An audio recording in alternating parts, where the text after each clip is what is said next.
Every day we call at the Japanese embassy and present our protests and appeals, our reports of violence and crime.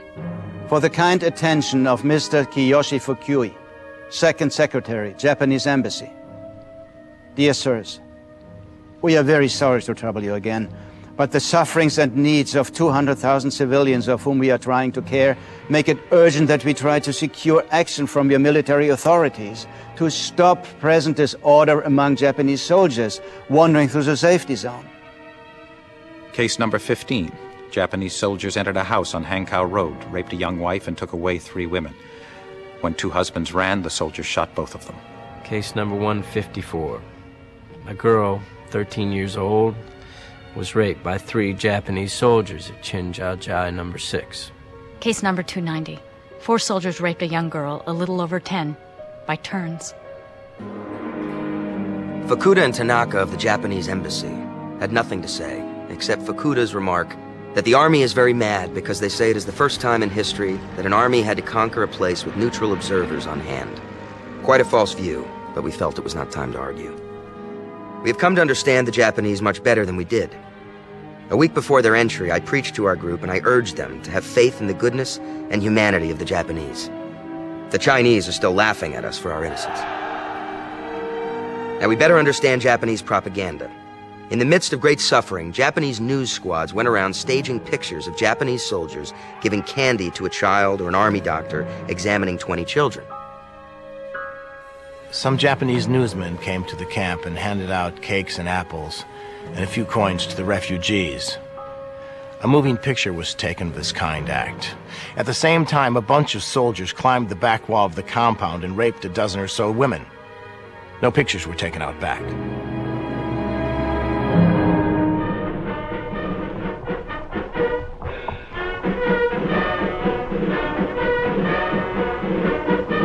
We introduced to Commandant Matsui, who shakes hands all around.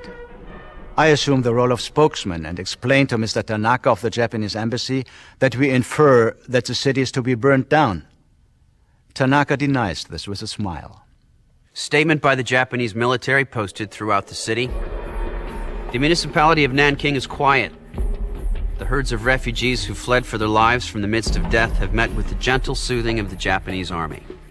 The Imperial Army entered the city, put their bayonets into sheaths, and stretched forth merciful hands in order to examine and to heal, diffusing grace and favor to the excellent true citizens. Many thousands of refugees cast off their former absurd attitudes of opposing Japan and clasped their hands in congratulation for receiving assurance of life. Looking down, one sees a playground for Nanking children with soldiers and Chinese children playing joyfully on all sides. The proclamation on the handbills, which airplanes scattered over the city, saying the Japanese are the only real friends of the Chinese and would protect the good, of course meant no more than most of their statements. And to show their sincerity, they raped, looted, and killed at will. In these hard times, it is certainly a lifesaver to be in a gang. The thing about the whole situation that startles us all is how we, unarmed handful of foreigners, can chase the Japanese soldiers out of rooms in school buildings, rooms in foreign houses, and rooms in Chinese homes. And still, no one gets hurt. The soldiers often actually run away. Part of it is pure bluff. If we batted an eye, we'd be done for. Our group here at the House drafted a message to the American Consulate General in Shanghai, asking that diplomatic representatives be sent here immediately as the situation was urgent. Then asked the Japanese to send it via Navy radio. Needless to say, it was never sent. When things were at their worst, the fellows at our house remarked at supper, "The first fellow that gets killed, we are going to carry his body over and put it in the Japanese embassy." Each night, the 8 of us wonder who would be missing the next night. We said, we just can't all get through this alive. At noon, a man was led to headquarters with head burned cinder black, eyes and ears gone, nose partly gone. A ghastly sight. I took him to the hospital in my car, where he died a few hours later. His story was that he was one of a gang of some 100 who had been tied together, then gasoline thrown over them, and set afire. December 24th, the day before Christmas. About 10 o'clock, I was called to my office by a high military advisor. Miss Minnie Watrin, our American Minnie, a proper lady to the core. She believes in her girls and guards them the way a hen guards her chicks. I shall never forget her marching at the head of some 400 female refugees through the town, right past groups of vagabonding Japanese soldiers, to guide the refugees to the safety of her girls' camp in Jingling College. And now something terrible has happened to our Minnie. The request was that they be allowed to pick out prostitute women from our 10,000 refugees. They said they wanted 100. They feel if they can start a regular licensed place for the soldiers, then they will not molest innocent or decent women.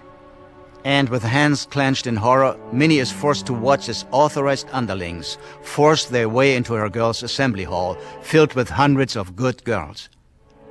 She is not going to hand over even one of them willingly. But then, a number of young refugee girls step forward, evidently former prostitutes.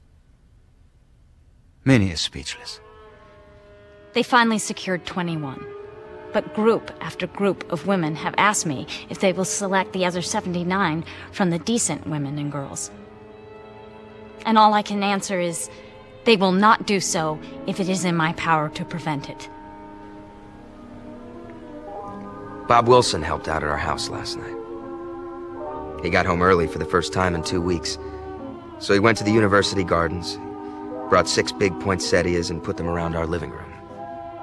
So we look like Christmas anyway. Everyone is competing to make this a happy Christmas for me. It's really touching. Chang brought some Christmas roses and has decorated the house with them. He even managed to find a little fir tree that he wants to decorate. And he just came in grinning with joy and carrying 6 very long candles that he rounded up somewhere. Everybody likes me suddenly. And it used to be, or so I thought, that no one wanted to have much to do with me. Or might I have been wrong there? How strange, my dear Dora, my dear children and grandchildren. I know you're all praying for me today. I feel as if I am surrounded by loving thoughts. Believe me, I have a prayer in my heart for all of you as well. This seems like anything but Christmas Eve. It is sort of tough to keep Japanese soldiers from looting a hospital in the center of what was, a few weeks ago, a great city, while the rest of the family is scattered all over the globe. My baby will be 6 months old in 4 days, and I have only seen her for 7 weeks of that time. It would be pleasant to close the year with some sort of brighter outlook for the next, but we seem to be closing on a note of deepest gloom, without a glimmer of light ahead. The only consolation is that it can't be worse. They can't kill as many people as there aren't any more to kill.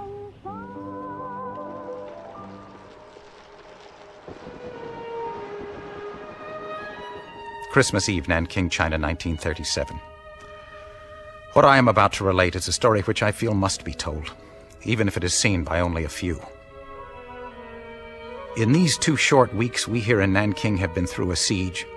The Chinese army has left, defeated, and the Japanese have come in. On that day, Nanking was still the beautiful city we were so proud of, with law and order still prevailing.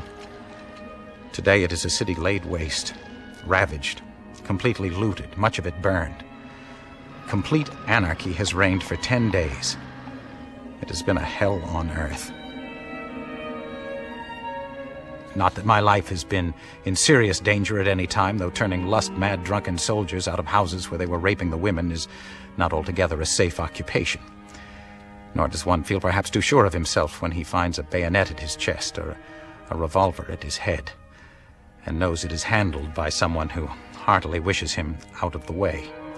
For the Japanese army is anything but pleased at our being here. They wanted no observers. But to have to stand by, while even the very poor are having their last possessions taken from them, their last coin, their last bit of bedding, while thousands of disarmed soldiers who had sought sanctuary with you, together with many hundreds of innocent civilians, are taken out before your eyes to be shot or used for bayonet practice. And we have to listen to the sounds of the guns that are killing.